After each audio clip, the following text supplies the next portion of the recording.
Lately, have you found yourself stuck at home, bored of what's on TV, trying to find something to occupy your time during COVID-19? If this sounds like you, then keep listening, because today I'm going to tell you how to make your own homemade candles, which can be personalized and keep you entertained while you're stuck in the house.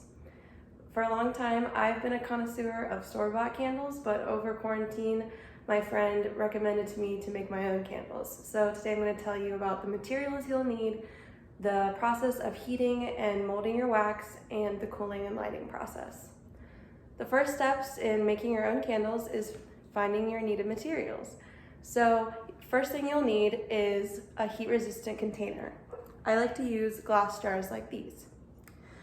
The next thing you'll need is wax, which comes in different types like soy wax or paraffin wax. I use soy wax because it's really easy to work with and it's what's typically found in your store-bought candles. You'll also need wicks, which come in different lengths, thicknesses, and materials. The thickness of your wick is what determines how well your candle will burn. So to figure out the right candle wick thickness, you'll need to determine the diameter of your candle jar. You can use different size guides on the internet to determine what size correlates with what diameter you have.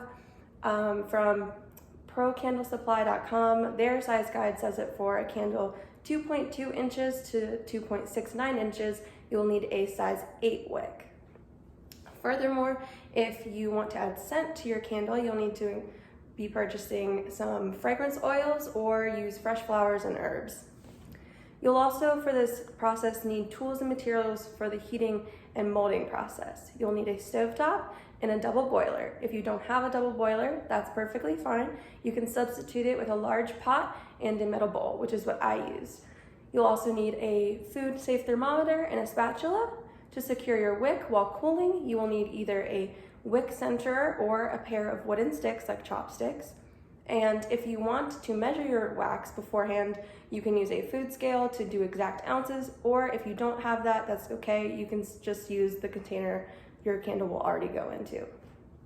Now that you know the materials you'll need, I can start telling you about the heating and cooking process and molding process.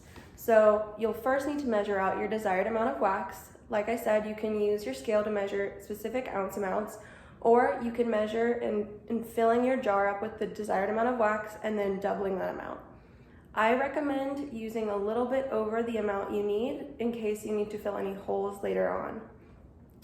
Then you need to fill the bottom portion of your boiler with water and set it on your stovetop. Then you need to attach the top portion of the boiler or your metal bowl to the top and fill it with your wax. Then you can start turning the wax or the stovetop to high to medium heat and start melting.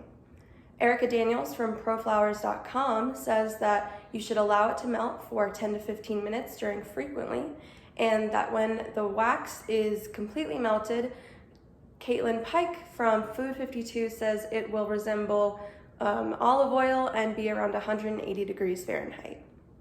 Once your wax is completely melted, you can then either use that melted wax or super glue if preferred to attach your wick to the bottom and the center of your candle. Please allow this at least 5 minutes to dry completely, or else it will come unstuck during the pouring of the hot wax later on. At this point in the process, you can also start adding your own personalized fragrance oils or flowers. Be wary of your temperatures though, because too much exposure to the high temperatures can cause those fragrances to burn out of the wax and you will basically lose what you've put in there. The ratio from oil to wax amount is about 1 ounce of oil per pound of wax. So this can get kind of expensive, so some people like to instead use fresh herbs and flowers like lavender, which you can add to the melted wax while it's cooling down. Speaking of cooling down, the next part of this process is removing your bowl of wax or the top portion of your boiler from heat and monitoring it closely with your thermometer, stirring until it reaches its pouring temperature. My wax's pouring temperature was 140 degrees Fahrenheit, so yours may be around that same temperature, but I would check your wax instructions just to be clear about what your specific wax requires. Then once it reaches its pouring temperature and is cooled, you can then pour your wax into your jar with the secured wick and immediately put the wick into your center, or you put it between two sticks and pinch it together. Once this has happened, you might have a little bit of your extra wax left. Try to save this wax, like I said, in case you need to fix any holes once the candle is cooled down. Now we move down to the cooling and lighting process. So for cooling the candle, it should be left to sit and cure for at least 5 hours minimum before lighting.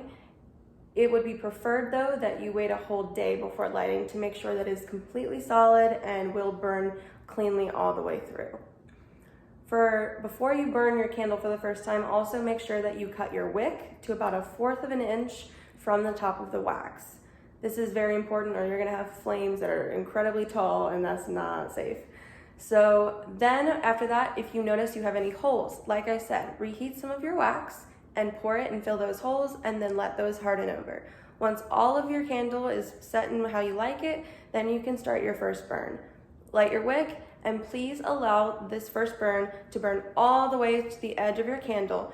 If you don't, then you will not have any of your other burns burn all the way to the edge. You will continue to burn only to where it last was when you did your first burn. So that is, in general, how you make your candle. Today I've taught you how to successfully make your own homemade candle, and I hope that during this trying time with everything going on, you can find some fun and excitement in this activity like I have. And besides entertaining you during the day, it will also give you a candle, which you can use to light and fill your home with comfort and joy.